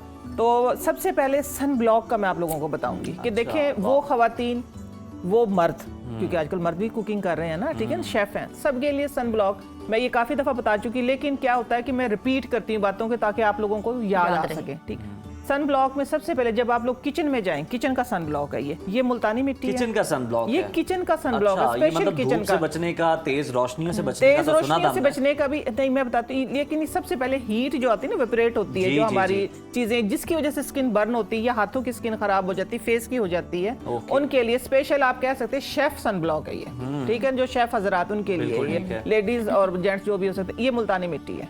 सही। ठीक है, मुल्तानी मिट्टी हमने किस में लगानी है? खीरे के जूस में। अच्छा। हाँ, 2 चम्मच खीरे का जूस या इतने ही सारा ये खीरे का जो जूस है ना, इसके अंदर 2 चम्मच मुल्तानी मिट्टी डाल के आप इसको मिक्स करके फ्रिज में रख दें। जब आप किचन में जाएं, ठीक है, तो आप लोगों ने थोड़ा सा कॉटन बॉल के साथ फेस पे लगा लेना, पूरा कोट कर लेना, ना ये आपको इरिटेट करेगा, आपकी स्किन भी ग्लो रहेगी और स्किन कुकिंग करनी है। जी लगा के। वो पता है क्या होता है, सन ये पूरी आपकी ना एक प्रोटेक्ट करेगा स्किन को, पूरी लेयर आ जाएगी। ये बहुत आजमूदा है और खास तौर पे ये मैंने वहां आजमाया जिनको ब्राउन स्पॉट है ना, छोटे छोटे ब्राउन स्पॉट हो जाते हैं, ये उनको मैंने दी थी रेमेडी। अल्हम्दुलिल्लाह उन्होंने मुझे इतना अच्छा फीडबैक इसका दिया, कहते हैं कि आपा कि मैंने खुद ये, अब मैं जब किचन में जाती हूँ तो मैं लगा लेती हूँ, तो वहां से ही मैंने ये क्रिएशन की। मैं कहा ये तो एक जबरदस्त किस्म का सन ब्लॉक बन गया हमारा, हीट प्रोटेक्टर है ना। देखिए सन के सामने हम जाते हैं, एक्सपोजर जो जिसकी वजह से स्किन हमारी खराब होती है, तो जब हम एलईडी लाइट्स में बैठे हैं, ये सारी इनके लिए, सबके लिए सन ब्लॉक जरूरी है। आप इसमें भी इसको आजमा के देखें, खास तौर पे शेफ हजरात के लिए किचन में। इंशाल्लाह ईद तक आप लोगों की स्किन खराब नहीं होगी। चलें जी, ये तो आ गया। दूसरा ये हो गया सन ब्लॉक। कुकिंग भी बड़ी होनी है ईद पे, जो आपको कुकिंग पता भी है होनी खवातीन बड़े है। मसरूफ आप होती हैं। इसको सिर्फ किचन तक ईद तक ना करें, ईद के बाद भी जब भी आप जाते हैं आप इसको करें, सनलाइट में भी लगाएं, आपकी स्किन को प्रोटेक्ट और आप करेगा बहुत ये। सारी चीजें मैं देख ये रहा आप हूं आज। बहुत सारी बताएं चीजें फिर आज क्या क्या है हमारे पास? चीजें, सस्ती चीजें देखें। हर वक्त किचन में रहते हुए खवातीन का आलू का और रमजान का बड़ा प्यारा कॉम्बिनेशन है, गहरा ताल्लुक है। बहुत गहरा ताल्लुक है। अच्छा, आप लोगों ने करना क्या, जब पकोड़ों के लिए आलू काटने लगे, बिस्मिल्लाह बिस्मिल्लाह पढ़ने से पहले बिस्मिल्लाह से काम शुरू करें। ये आलू काट लिया हमने, ठीक हो गया। आलू का सिर्फ ये पीस ले, पकोड़ों के लिए काटी और स्किन के ऊपर, ठीक है ना, फेस के ऊपर अच्छे तरीके से मसाज करें। अगला पीस काट लिया, देखिए फेस धुला हुआ, वुजू किया हुआ, बाद में हमने आलू धोना है, लेकिन इसका जो स्टार्च हमने जाया करना है वॉश करके, उससे काम लें आप, उससे काम लें। आपकी स्किन टाइट और ब्राइट। अगर ईद में अभी 4 दिन भी रहते हैं ना, तो सिर्फ एक ये काम करके देख ले, इंशाल्लाह जो चेहरा वो चांद की तरह चमकेगा, ग्लो करेगा, ऐसे बिल्कुल जिस तरह ये पिंक है ना, इस तरह पिंक हो जाएंगे आप, बिल्कुल। हाँ, इसी तरीके की पिंक ये बड़ी आपने अच्छी तशबीह दी है। हाँ, ये पिंक है ना, बिल्कुल मैच करेंगे, ठीक ये है। लिबास का इंतखाब आपने इस मिसाल के लिए तो नहीं किया था? साल के लिए इत्तेफाकन हो गया। अच्छा, फिर फ्रूट चाट बनती है। फ्रूट चाट, आप यकीन माने, फ्रूट चाट जो है ना, उसका जो शीरा है, फ्रूट चाट का जो शीरा नहीं बनाते हम, शीरा, उस सारे फ्रूट का एक्सट्रैक्ट हमारे पास आ जाता है। उसके अंदर शुगर भी होती है। शुगर जो होती है वो एंटी एजिंग के लिए आपके एक अमृत का काम करती है। हमारी फाइन लाइंस, हमारे ब्राउन स्पॉट और हमारी स्किन के ऊपर जो टेक्सचर जो एक एक्सफोलिएट करती है स्किन को और स्किन को टाइट करती है, शुगर के इतने बेनिफिट्स हैं। लेकिन जो उसका शीरा आ जाता है हमारे पास, वो शीरा आप फेस पे लगाया करें विदाउट चाट मसाला ना लगाएं वरना सुर्ख हो जाएगा फिर, ठीक है, आपने पिंक होना है, ठीक है? चाट मसाला नहीं लगाना। वो जो शीरा होगा ना, सारे फ्रूट का एक्सट्रैक्ट होगा, वो आप लोगों ने फेस पे लगाना। अगर फेस पे वो स्टे लेट से नहीं करा, अव्वल तो ये है कि वो करता है, अगर फेस पे वो स्टे नहीं करा तो फिर आप लोगों ने ड्राई मिल्क डालना उसके अंदर, थोड़ा सा हाथ पे लेना है, बस तरद्दुद नहीं करना। मैं कहती हूँ तरद्दुद से बचे। जब तरद्दुद में आप पढ़ते हैं ना महंगी चीजों पर, आपने स्टार्ट में बात की थी कि महंगी ट्रीटमेंट ही, उस महंगे ट्रीटमेंट से पैसों वो से तो उन्होंने अपने हिसाब से बताया ना, देखिए वो अफोर्ड कर सकती है। अब हम करते हैं आम बंदों की बातें, ठीक है ना, अब हम करते हैं आम लोगों की हमारा तो बातें। पैगाम आम लोगों के लिए है। लेकिन आपका ये होता है ना कि इसके लिए आपको एफर्ट करनी पड़ती है, आप जल्दी से मुल्तानी Exactly, मिट्टी वो ये कहना निकालें। चाह लेकिन रही आपने थी। बड़ी अच्छी बात की, तमाम चीजें किचन में अवेलेबल होती है। फ्रूट चाट बना रहे हैं तो आप फ्रूट उसको चाट बना लगाएं, रहे हैं, चेहरे पे लगाएं। और मैं कहती हूँ एक आप असूल अपना पकौड़े लें। बना रहे हैं तो आलू इस्तेमाल करें। हाँ, लेकिन एक फिर असूल इस आलू का पकौड़ा नहीं बनाना दोबारा। नहीं, थैंक यू, ये भी ख्याल रखना आप। नहीं, आलू का पकौड़ा बनेगा भाई, किसका नहीं? मेरा मतलब जो इस्तेमाल रब किया उसका तो नहीं ना पकौड़ा बनाएंगे। नहीं, मेरी बात सुनो, ये भी मिसकॉन्सेप्शन है आप लोगों को। मैं बता दूं, एक बात क्लियर कर दूं, आप लोगों ने पाँव पे थोड़ा आलू मलना है। हाँ, आप फेस पे फेस पे देखिए, फेस चले आप फेस पे रब करके पकौड़ा बना ले, लेकिन दूसरे को बताए ना, बिना बताए खिला। नहीं, मैं ये नहीं कह रही बिना बताए, नहीं वो पकौड़ा नहीं बनता। मैंने वो बात समझ गई होंगी। असल में जो हाँ मैंने जी। बात की। देखिए आलू जब हम काटते हैं जी। फिर हम उसको वॉश करते हैं, जब वॉश करते हैं जो उसके अंदर जो स्टार्च जो उसकी Starch है। प्रॉपर्टीज है वो सारी जाया हो जाती है। आप उससे पहले 2 आलू जो है वो फेस पे रब कर उनको साइड पे रख लें, ठीक है। वॉश करके फेंकने नहीं है, जाया नहीं करने, सही। कम खर्च बाला नशी, ठीक है। हाँ बहुत जी, अच्छी बात की है। हाँ जी। अच्छा देखिए दूसरी बात ये है कि आप लोगों ने फिर ड्राई मिल्क उसके अंदर थोड़ा सा बिल्कुल जिस तरह निकाला, थोड़ा सा किया और फेस के ऊपर लगा लिया। आप लगाएं थोड़ी थोड़ी 2-2 4-4 मिनट की एफर्ट करें। मैं कहती हूँ किसी आप लोगों को महंगे फेशियल की, किसी मेकअप की कोई जरूरत नहीं पड़ेगी। जैसी आप ब्लश कर रही है ना ऐसे ही ब्लश करेंगे आप इंशाल्लाह। कितनी अच्छी हैं। मेकअप आर्टिस्ट को भी क्रेडिट दे दें थोड़ा सा। अच्छा एक और चीज जो यूनिक चीज बहुत ही डिफरेंट, आप लोग पूरा महीना इजीली बना के रख सकते अरे हैं। वाह। उसमें सिर्फ 10 रुपए का खर्चा है। वो चीजें क्या सिर्फ है? 10 रुपए में सिर्फ 10 रुपए में पूरा महीना चलेगा। ये नजर आ रही है। बस हमारी दुआ पंसारी ना सुन रहे हो ये, बाकी खैर है। नहीं पंसारी भाइयों से रिक्वेस्ट है जरा इन चीजों को ना फिर आप लोग सस्ता ही रखा हाँ, करें। ये फिर ना ये बहुत ना ज्यादा बढ़ा ज्यादा देते हैं। 5 से 7 रुपए की आ गई है, ठीक है। ठीक है। हाँ इसका भी मैंने हाफ इस्तेमाल किया, अब ये टूटेगी नहीं मुझसे, ठीक है। ये हाफ इस्तेमाल किया। आप लोगों ने करना क्या है कि अगर आप चाहते हैं कि हम ब्राइट खूबसूरत अगर आप इसे तोड़ना जेंट्स लेडीज में जरूरी है तो मैं मदद मैं- कर सकता हूँ नहीं आपकी। नहीं मैं बताती हूँ अच्छा। आपको, ठीक है। ये देखिए मैं लेके आई हूँ, मैं आपसे मेहनत नहीं करवाऊंगा। अच्छा थैंक यू। ठीक है। ये तो ये देख रहे हैं ना, इसका ये देखिए हाफ पीस था, ठीक है। इसको आपने क्या करना है कि तोड़ लेना है। लकड़ी थोड़ी सख्त होती है ना, ये सख्त है, ये मुलट्ठी है, ठीक है। मुलट्ठी जो महंगी महंगी प्रोडक्ट होती है ना, आप उनके पीछे पड़ेंगे तो लिक्रिश उसके अंदर होता है, लिक्रिश एक्सट्रैक्ट। ये मैंने लिक्रिश एक्सट्रैक्ट 5 से 7 रुपए के अंदर बना दिया है। सिर्फ आप लोगों ने करना क्या है, जब टाइम मिला आप लोगों ने इसका ना शावर करना है इस तरीके से, बस इसमें से क्या है, पानी और मिलट्ठी, बस। सिर्फ पानी और मुलट्ठी। आप लोगों ने इसको फ्रिज में रखना है। अब तो गर्मियां आ गई हैं, ठीक है। ये आपको सन टैन जो हो जाता है ना, डबल टोन हो जाती है, उससे भी बचाएगा। आपकी जो स्किन के जो पोर्स ओपन हो जाते हैं उनको मिनिमाइज करेगा, ठीक है। जो ब्राउन स्पॉट खास तौर पे जिनको हल्के हैं, ये मैंने आजमाया उसके ऊपर, खास तौर पे जिनको ये ऐनक बन जाती है ना, कुदरती ऐनक बन जाती है, ऐनक खत्म होगी उससे। जबरदस्त। ये हाँ जी, ये इतनी स्किन ग्लो के लिए मैं बताती हूँ कि ये अल्हम्दुलिल्लाह बहुत ही ज्यादा फायदेमंद है। मेरे जिनको खास तौर पे एक्नी के निशान बन जाते हैं, ये सारी चीज को देखिए, जो महंगी प्रोडक्ट लेते हैं उसमें लिक्रिश एक्सट्रैक्ट होता है। लिक्रिश हमारे पास बहुत ज्यादा है, हमारे पास, हमारे मुल्क में, इंडिया में, हमारे जितने भी ये कंट्रीज हैं उनके अंदर लिक्रिश अल्हम्दुलिल्लाह है। महंगी नहीं करेंगे पंसार भाई इंशाल्लाह, और ठीक है। दूसरा मैं आपको वही देख रहा था कि आप एक चीज की एक से ज्यादा अफादियत बता रही होती है। हमने तो सिर्फ मुलट्ठी गले के लिए सुनी थी, आज गले आपसे के लिए बिल्कुल मैं बता, ये तो आप अच्छा, आपा की स्किन और आपा की बातें जस्टिफाई करें। आपा भी चमक रही हैं इस वक्त। आपा की भी ना बड़ी स्किन बड़ी प्यारी, ये बड़ी मेरा ख्याल है खूबसूरत है। अंजुमन बायम में सताइशी चल रही है।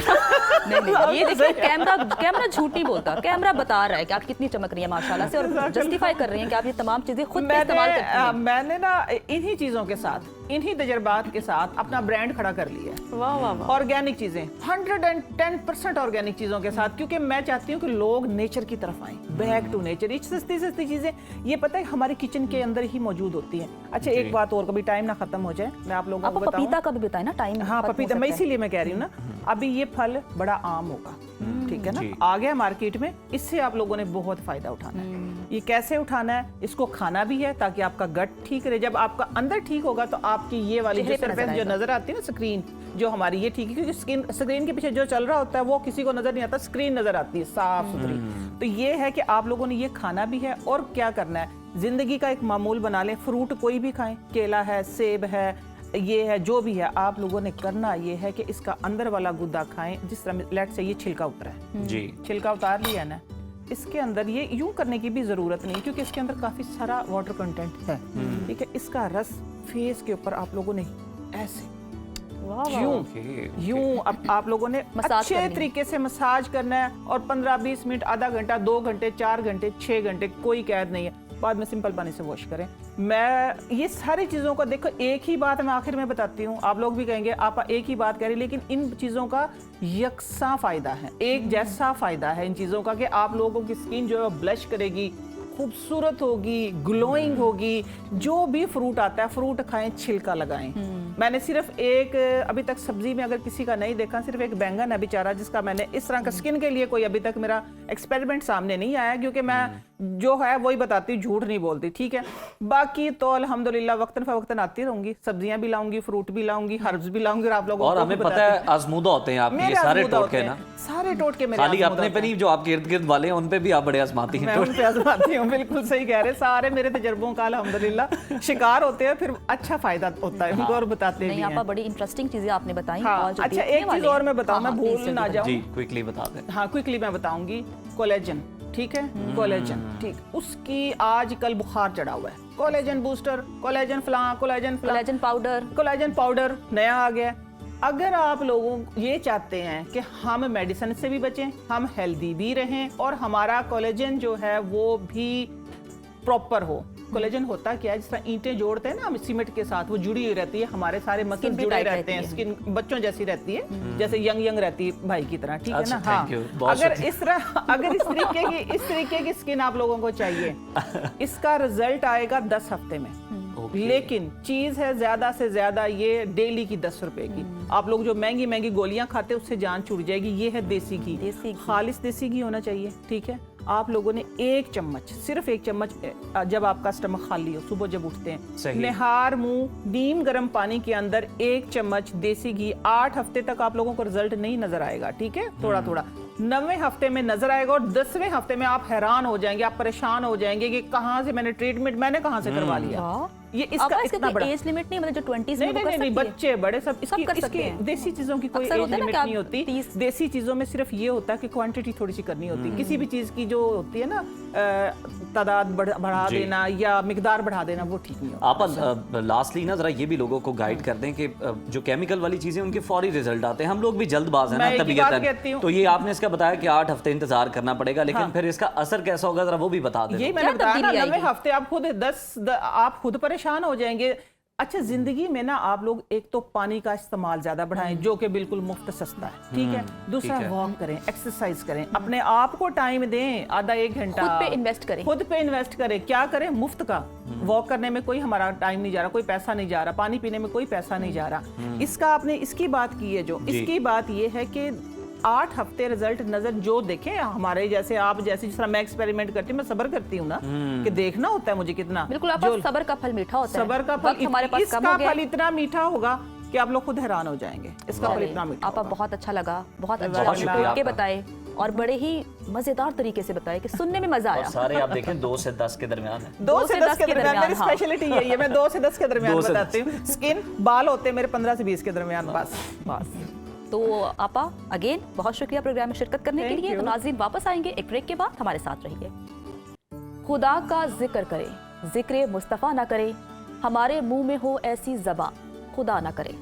आकाए दो जहां, सरवरे कौनैन, खातिमुल अंबिया हज़रत मोहम्मद मुस्तफ़ा सल्लल्लाहु अलैहि वसल्लम की बारगाह अक़दस में गुलहाए अकीदत पेश करने के लिए इस वक्त हमारे स्टूडियोज़ में मौजूद हैं सना खान, जमील ओवैसी साहब, जो कि डिप्टी डायरेक्टर हैं टेवटा के। सर बहुत शुक्रिया प्रोग्राम में शिरकत करने के लिए। सर बिस्मिल्लाह कीजिए।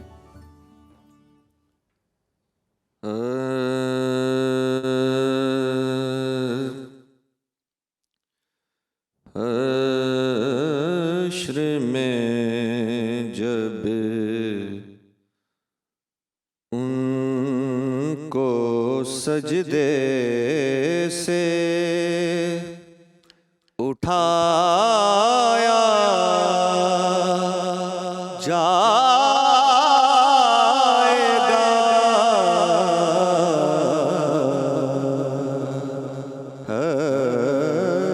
हश्र में जब उनको सजदे से उठाया जाएगा, हम गुनाहगारों की बिगड़ी को बनाया जाएगा, हश्र में जब उनको सजदे, कुछ तो उनकी जुम्बिशे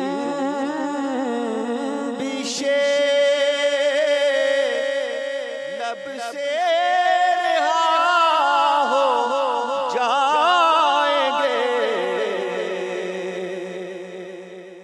कुछ तो उनकी जुम्बिशे लब से रिहा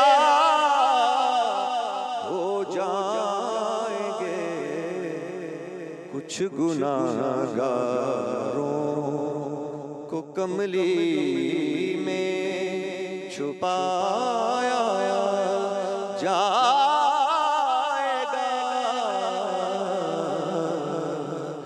हश्र में जब उनको सजदे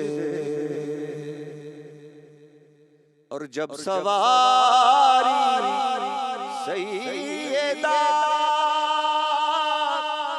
ज़हरा की आएगी हश्र में, जब सवारी सैयदा ज़हरा की आएगी हश्र में, हुक्म दे सबकी नजरों को झुकाया जाएगा।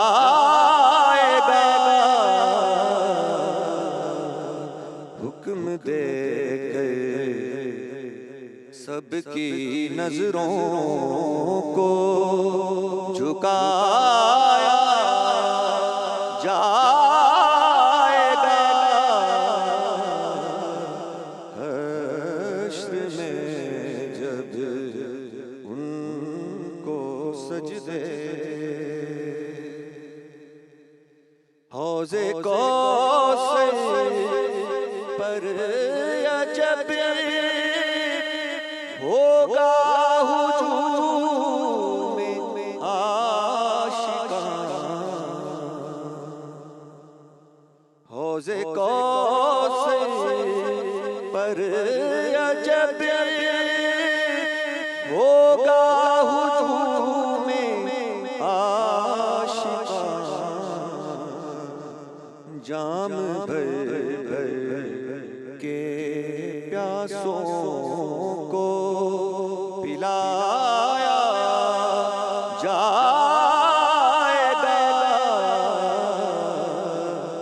हश्र में जब उनको सजदे से उठाया जाएगा। हम गुनाहगारों की बिगड़ी को बनाया जाएगा। हश्र में जब उनको सजदे। सुभान अल्लाह, माशाल्लाह, बहुत शुक्रिया जमील साहब, बड़ा ही खूबसूरत कलाम था और आपने अपनी पुरसोज आवाज़ में उसे जो पेश किया उसका जो मज़ा था वो ही बहुत दुबाला हो गया। बहुत शुक्रिया जी, बहुत शुक्रिया। नाजरीन, इंसान बुनियादी तौर पर जल्दबाज है, इसीलिए वो चाहता है कि उसकी दुआएं भी फौरन कबूल हों। मगर क्या हमने कभी सोचा है कि अगर हमारी दुआ फौरन कबूल नहीं हो रही तो उसके पीछे भी अल्लाह की हिकमत और मोहब्बत छुपी हो सकती है। आज हम आपको एक ऐसी हदीस मुबारका सुनाने जा रहे हैं जो अल्लाह के अपने बंदों से बेपनाह प्यार और उनकी दुआओं की कदर व कीमत को वाज़ेह करती है। मेजर जनरल मोहम्मद आरिफ वड़ाइच अपनी किताब मेरा रब मेरा दोस्त में लिखते हैं कि हज़रत जाबिर रज़ी अल्लाह ताला अन्हो से मरवी है कि रसूलुल्लाह सल्लल्लाहु अलैहि वसल्लम ने इरशाद फरमाया, जिब्राइल अमीन बंदों की ज़रूरियात के कफ़ील हैं। जब कोई मोमिन दुआ करता है तो अल्लाह करीम फरमाते हैं, ए जिब्राइल, मेरे बंदे की ज़रूरत को रोक लो, क्योंकि मैं इसे भी पसंद करता हूँ और इसकी आवाज़ को भी। जब कोई काफिर पुकारता है तो अल्लाह करीम फरमाते हैं, ए जिब्राइल, इसकी ज़रूरत पूरी कर दो, क्योंकि मैं इससे भी नफ़रत करता हूँ और इसकी आवाज़ से भी। सुभान अल्लाह। नाजरीन, ये हदीस हमें सिखाती है कि अल्लाह करीम अपने नेक बंदों की दुआओं को महज कबूल करने की बजाय आवाज़ को भी पसंद करते हैं, और अगर कभी दुआ की कबूलियत में देर हो रही हो तो समझ लेना चाहिए कि वो देर अल्लाह की मोहब्बत की ही एक शक्ल है। लिहाजा दुआ मांगते वक्त बेसब्र ना हो, बल्कि यकीन रखें कि जो कुछ भी होगा वो अल्लाह की हिकमत के ऐन मुताबिक होगा। बिल्कुल, और ये था हमारा आज का प्रोग्राम। उम्मीद है आपको पसंद आया होगा। कल दोबारा आपकी खिदमत पे हाजिर होंगे। तब तक के लिए हमें इजाज़त दीजिए। अल्लाह हाफ़िज़।